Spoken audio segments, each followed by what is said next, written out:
Good morning. भौतिक विज्ञान की क्लास में आपका फिर से स्वागत है। लास्ट लेक्चर में हम माइकलसन व्यतिकरण मापी के बारे में पढ़ रहे थे और हमने पढ़ लिया था कि माइकलसन व्यतिकरण मापी क्या होता है, उसका सेटअप क्या होता है ना? और किस प्रकार से उसमें फ्रिंजों का प्रारूप हमें प्राप्त होता है। जैसे आपने देखा था कि माइकलसन व्यतिकरण मापी का सिद्धांत हो गया था, सेटअप था, जो अपरेटस था वो आपने पढ़ लिया था। तीसरा आपके पास कार्यविधि भी उसकी हो गई थी कि किस प्रकार फ्रिंजों का निर्माण होता है और इसमें जो एक एक्स्ट्रा प्लेट प्रतिकारी प्लेट लगी होती है उसका क्या कार्य होता है, ये भी आपने पढ़ लिया था। उसके बाद फॉर्म ऑफ फ्रिंजेज, किस किस प्रकार की फ्रिंजेज हमें मिलती हैं वो हम पढ़ पढ़ रहे थे। और फिर उसमें हमने देखा था कि यहाँ ये जो प्रतिरूप हमें मिला था फ्रिंजों का, वो इस एयर फिल्म में मिलता है।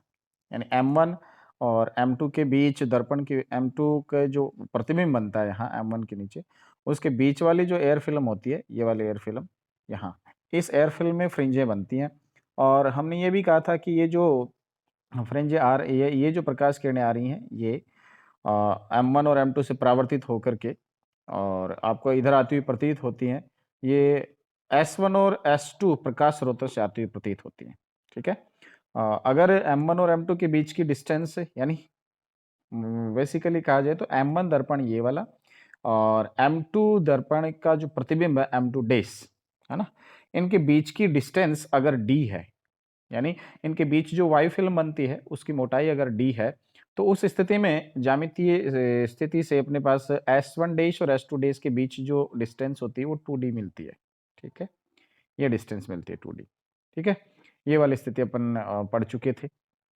अब हम पढ़ रहे थे कि वर्ताकार फ्रिंजें कैसे मिलती हैं, है ना? किस प्रकार की फ्रिंजें बनती हैं, उनमें मोस्टली जो फ्रिंजें हमें मिलती हैं, वर्ताकार फ्रिंजें हम स्टडी करते हैं, वो किस प्रकार मिलती हैं और कोई किस-किस स्थिति में हमें किस-किस प्रकार की फ्रिंजें मिलेंगी, वो अपन देखते हैं।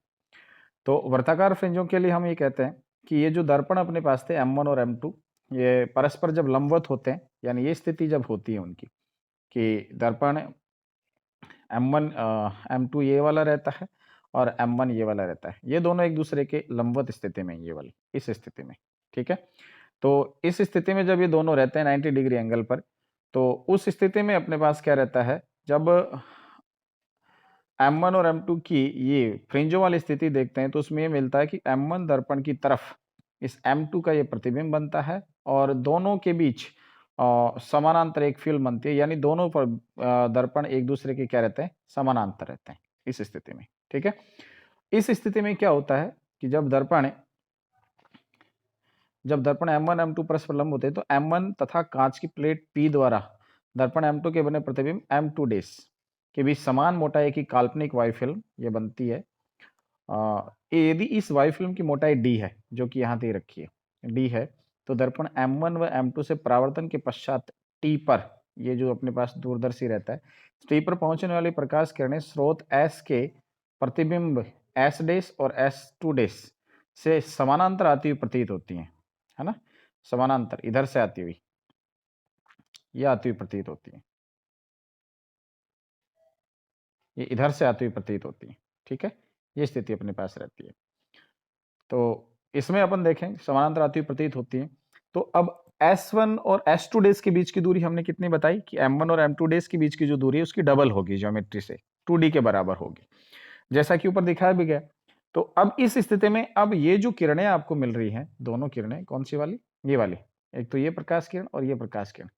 इन दोनों किरणों में देखो पथांतर कितना होगा? उसके लिए हम क्या करते हैं, इससे से यहाँ तक लंब डालते हैं। और ये जो S2 डैश से S1 इस पे लंब डालेंगे, तो क्या स्थिति होगी? ये दूरी कितनी है? 2D, ठीक है? एंगल कितना है? इंक्लिनेशन कितना है? थीटा। ये आपतित जो प्रकाश किरण है इसका इससे यहाँ तक ये वाला जो इंक्लिनेशन बनता है विलंब से, आपतित प्रकाश किरण का ये थीटा है। तो ये भी कितना होगा? थीटा। तो अगर ये कोण थीटा है, तो यहाँ से यहाँ तक की, कहाँ से कहाँ तक की? यहाँ से जो अभिलंब डालेंगे, ये अभिलंब डालेंगे, तो इसके आगे तो इधर तो दोनों प्रकाश किरणें बराबर पथ तय करेंगे, लेकिन जो पथांतर होगा वो ये होगा, यहाँ तक, ये इधर वाला, ये पथांतर होगा, ठीक है? तो इस स्थिति में क्या होगा अपने पास? इस स्थिति में जो पथांतर होगा, ये वाला इधर जो लंब डालेंगे, इसके लिए ये पथांतर होगा, वो कितना होगा? तो इधर ये कितना है? 2D, ये दूरी 2d है, तो इधर कितना होगा इसका अभिलंब, यहाँ अभिलंब डाल देंगे तो ये स्थिति क्या रहेगी 2d cos theta, 2d cos theta, ये 2d cos थीटा होगा पथांतर। ठीक है, तो इसका मतलब इन दोनों प्रकाश किरणों में पथांतर कितना होगा अपने पास 2d cos थीटा होगा, ये स्थिति रहेगी। इसका मतलब 2d cos थीटा इनके मध्य पथांतर हो गया। अब हम जानते हैं कि जब ये प्रकाश किरण सघन माध्यम से तथा दूसरी विरल माध्यम से परावर्तित होती है तो उनमें पाई कलह λ/2 का पथांतर आ जाता है। ये हम जानते हैं स्टोक्स के नियम से। स्टोक्स ने क्या कहा था कि अगर ऐसा होता है तो एक्स्ट्रा पथांतर होता है λ/2 का, या कलांतर कितना होता है पाई का कलांतर होता है। ये कहाँ हुआ, ये यहाँ हुआ। एक्चुअल में हुआ क्या था, यहाँ हुआ था ये। यहाँ क्या हुआ था कि जब प्रकाश किरण की बात हो रही थी कि ये जो प्रकाश किरण इधर से आपतित थी, ये इस पॉइंट पर आपतित हुई, तो ये इस ओ के पास से परावर्तित हुई, ओ से परावर्तित होकर इधर गई, तो ये नीचे वाली सतह से परावर्तित हुई, और ये नीचे वाली सतह अर्धरजित थी इधर, तो अर्धरजित तो ये वाला जो इलाका था ये क्या था, एयर था, तो ये प्रकाश किरण किससे परावर्तित हुई, एयर से हुई। और फिर क्या हुई, इधर गई ऊपर, ऊपर जाने के बाद जब वापस आई तो यहाँ वापस आ गई, या वापस आने के बाद इसमें से गुजर गई। पहली बात, इसका मतलब पहली बार जो इसका परावर्तन हुआ था यहाँ से, वो परावर्तन किससे हुआ था, विरल माध्यम से हुआ था। लेकिन इधर वाली जो प्रकाश किरण गई थी वो जब वापस आई तो उसका इस ओस से परावर्तन होता है। समझ गए बात आप। अब ओस से परावर्तन यानी ये रजतित जो पार्ट था इधर, ये रजतित भाग था इस प्लेट का, इससे परावर्तन होता है। ऊपर कौन सा माध्यम है, सघन प्लेट का, इसलिए सघन माध्यम से इसका क्या होता है, परावर्तन होता है। इसलिए इसमें क्या रहता है, एक्स्ट्रा पथांतर रहता है कितना, λ/2 का। इसलिए अब नेट पथांतर कितना हो गया अपने पास, इसलिए नेट पथांतर हो गया ये वाला 2d cos थीटा माइनस λ/2, ये नेट पथांतर हो गया। अब हम कह रहे हैं कि पथांतर अपने पास आ ही गया, नेट पथांतर। अब यदि ये पथांतर अगर एन लेमडा के बराबर हो, अगर डेल्टा कितना हो, अगर ये पथांतर कितना, डेल्टा बराबर एन लेमडा इसके बराबर हो, तो समकोणीय व्यतिकरण की घटना होगी। और अगर 2n + 1 - 1, अगर 2n + -1 λ/2 इसके बराबर हो, तब ये कितना होगा, या तब ये स्थिति क्या बनेगी, विनाशी व्यतिकरण की बनेगी। ठीक है, तो अपने पास अगर डेल्टा एन लेमडा है, ये वाली स्थिति है, सपोज ये एन लेमडा की स्थिति है, तो अपने पास समकोणीय व्यतिकरण के लिए तो पहली शर्त अपन लगा रहे हैं यहाँ समकोणीय व्यतिकरण के लिए। ठीक है, तो समकोणीय व्यतिकरण एन लेमडा करेंगे तो डेल्टा बराबर एन लेमडा, डेल्टा का मान अपने पास ये है 2d cos थीटा माइनस λ/2, इधर जाएगा तो कितना हो जाएगा 2d cos theta n + 1 λ/2 n + 1/2 lambda. इसको ऐसे भी तो लिख सकते हैं 2n + 1 λ/2, ऐसा भी लिख सकते हैं। ठीक है, ये लैम्डा, ये अपने पास क्या हो गया, पथांतर हो गया। इस स्थिति में हमें कौन सी फ्रिंज मिलेगी, इस स्थिति में हमें प्रदीप्त फ्रिंज मिलेगी, ये समकोणीय व्यतिकरण की घटना होगी। ठीक है, अब थीटा आनति की वृत्त पर स्थित सभी बिंदुओं पर ये स्थिति होगी। कहने का मतलब ये जो अपने पास इंक्लिनेशन है थीटा कोण पर यहाँ भी, कहने का मतलब इस थीटा कोण के लिए जो झुकाव कोण थीटा है, इस कोण के लिए जितने भी इधर वर्ताकार सममिति में जितने भी आपके पास प्रकाश किरणें इधर आएंगी, किस में, दूरदर्शी में, थीटा कोण जिनके लिए है इंक्लिनेशन एंगल, झुकाव कोण थीटा है, उन सभी के लिए ये स्थिति बनेगी। ठीक है, समकोणीय व्यतिकरण की स्थिति बनेगी इस समीकरण से, तो जिन सभी किरणों के लिए बनेगी वो सारे के सारे बिंदु पथ मिलकर क्या बनाएंगे, वर्ताकार फ्रिंज बनाएंगे। तो उनके लिए क्या मिलेगी, हमें वर्ताकार फ्रिंज मिलेगी, प्रदीप्त वर्ताकार फ्रिंज मिलेगी। ठीक है, दूसरी स्थिति में केस सेकंड, यदि ये केस सेकंड, ठीक है, केस सेकंड में क्या, यदि पथांतर अपने पास कितना हो, एन 2n - 1 λ/2 ये हो, डेल्टा बराबर 2n - 1 λ/2 हो, ये 2n - 1 λ/2 हो, तो ऐसी स्थिति में हमें विनाशी व्यतिकरण की स्थिति प्राप्त होती है। तो 2d cos थीटा माइनस λ/2 बराबर n - 1 λ/2 से λ/2 कैंसिल, कितना हो जाए 2d cos थीटा बराबर n लैम्डा, ये स्थिति आ गई है ना।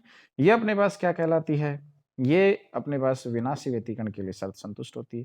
तो थीटा कोण के लिए जिन जिन बिंदुओं से सभी बिंदुओं पर थीटा कोण वाली स्थिति प्राप्त होती है उनके लिए ये स्थिति संतुष्ट होगी। तो इसके लिए क्या मिलेगी अपन को? अदीप्त वर्ताकार फ्रिंज प्राप्त होगी। तो इस स्थिति में अपन को दीप्त अदीप्त दीप्त अदीप्त दीप्त अदीप्त ये सारी स्थितियां हमें प्राप्त होंगी। तो हमें क्या मिलेंगी? वर्ताकार फ्रिंजें मिलेंगी। इस स्थिति में जब m1 m2 लंबवत होते हैं तो हमें थीटा किसी समान कोण के लिए अपने पास क्या होती है? वर्ताकार फ्रिंज प्राप्त होती है और दीप्त और अदीप्त दोनों ही प्रकार की वो फ्रिंज हमें प्राप्त होती हैं। ठीक है? वो प्रतिरूप आप यहाँ देख सकते हैं, ये वाला प्रतिरूप सारा का सारा। इसमें दीप्त अदीप्त अपन को फ्रिंज प्राप्त होंगी। ठीक है? अब हमें ज्ञात करना है नेक्स्ट इन वर्ताकार फ्रिंजों की त्रिज्या क्या होगी? त्रिज्या क्या होगी? तो वो देखो क्या करते हैं। मान लो सपोज हमारे पास क्या स्थिति है? हमारे पास ये है कि ये एन फ्रिंज सपोज बहुत सारी फ्रिंज हमें प्राप्त हो रही हैं और कोई सी भी फ्रिंज अपने पास है यहाँ पर। सपोज ओ मूल बिंदु है, बीच वाला बिंदु है जो अपन को मिलता है यहाँ पर अदीप्त, और ये टी अपने पास टेलीस्कोप है। यहाँ से इस टेलीस्कोप से इस ओ बिंदु की दूरी कितनी है? डी है। ये वाली स्थिति में, इस वाली स्थिति में देखो आप, इस वाली स्थिति में यहाँ देखो ये बिंदु ओ है और ये अपने पास टेलीस्कोप है। इन दोनों के बीच की जो दूरी है वो डी अपने पास है और वो फ्रिंजें अपन को यहाँ दिखाई देती हैं बनती हुई, इस बीच वाले भाग में रहती हैं और हमें दिखता ऐसे कि जैसे यहाँ बन रही है। बनती तो इस बीच वाले भाग में, इस प्लेट और इसके टेलीस्कोप के बीच वाले भाग में बनती है वर्ताकार फ्रिंजें। तो अपने पास क्या स्थिति रही? एनवी फ्रिंज का अपन को त्रिज्या का मान ज्ञात करना है। तो हम क्या करेंगे? एनवी फ्रिंज के लिए ये ओ बिंदु है और यहाँ से इस टेलीस्कोप की डिस्टेंस कितनी है? डी है।